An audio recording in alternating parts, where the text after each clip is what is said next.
Welcome to this explainer. Okay, let's just dive right in. Today, we are completely zeroing in on one massive topic, the strategic rise and the real-world impact of location-based analytics in modern organizations. When you think about it, the physical world is kind of the final frontier for digital data. We're going to unpack exactly how bringing geographic data into the boardroom is fundamentally changing how businesses operate, how they compete, and honestly, how they interact with the physical spaces all around us. Now, to get us started, I want you to really think about something for a second. What actually happens when traditional business intelligence finally gets a map? I mean, for decades, organizations have basically just stared at endless spreadsheets, sales numbers, inventory counts, customer demographics, you name it. But all that data was sort of just floating in a void, right? Well, by adding geographic data, we completely flip the script on those standard metrics. We aren't just asking what or how much anymore. We are finally asking where. And that brings us to the core of what we're talking about today, location-based analytics, or geoanalytics. Simply put, it's the integration of geographic data right alongside organizational performance metrics. It's literally providing a spatial where layer to traditional business intelligence. Think of it like giving your data a GPS. It takes all those abstract numbers and strictly grounds them in the physical world. So instead of just knowing, hey, a product is selling really well, an organization knows exactly which street corners, which neighborhoods, or even which specific store aisles are actually driving those sales. And guys, the sheer scale of this shift is staggering. It's a real game changer. We are talking about a $14 billion industry by 2025.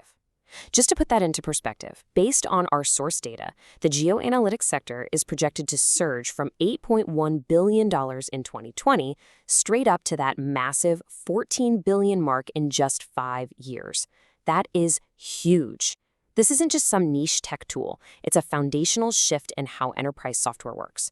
Companies are pouring billions into this simply because the return on investment from knowing where is proving to be absolutely invaluable. Let's look at what this actually looks like in practice. The first major application we see everywhere is strategic site selection. Imagine you're calling the shots for a major bank or a massive retail chain, and you need to open a new branch. Well, they aren't relying on gut feeling anymore. No way.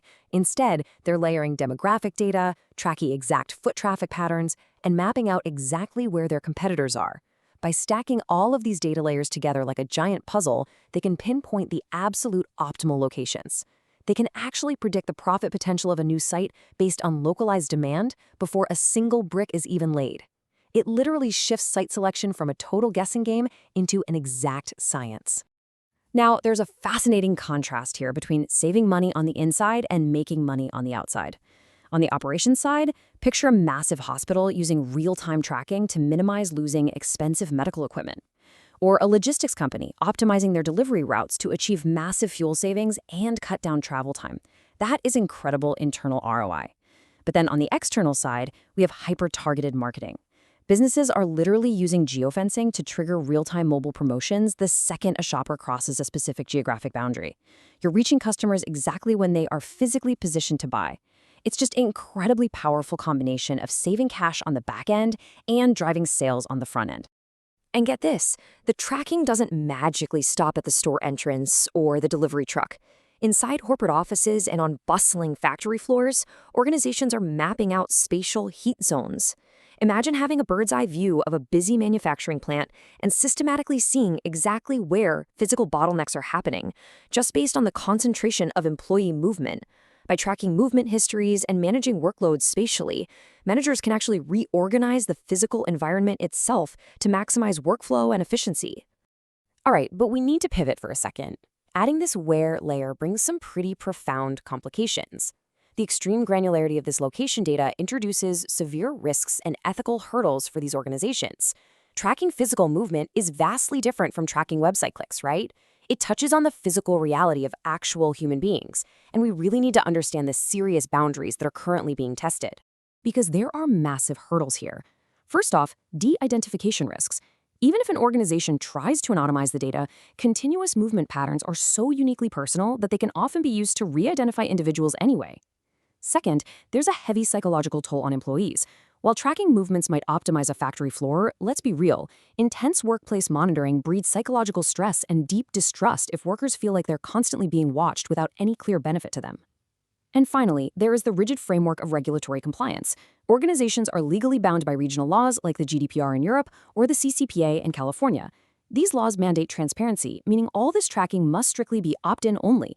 And trust me, the legal penalties for getting this wrong are severe. Which brings us to the most important question moving forward. How do we actually balance organizational efficiency with personal privacy? On one hand, we've got $14 billion of technology optimizing supply chains, saving fuel, and placing stores perfectly. But on the other hand, we have very real human costs, psychological stress, and strict legal boundaries protecting our physical autonomy. It's a stark contrast, and it's one that every single modern organization is going to have to navigate. Keep this question in mind as you watch how companies behave in your own physical spaces. Thanks so much for joining me for this explainer, and keep learning.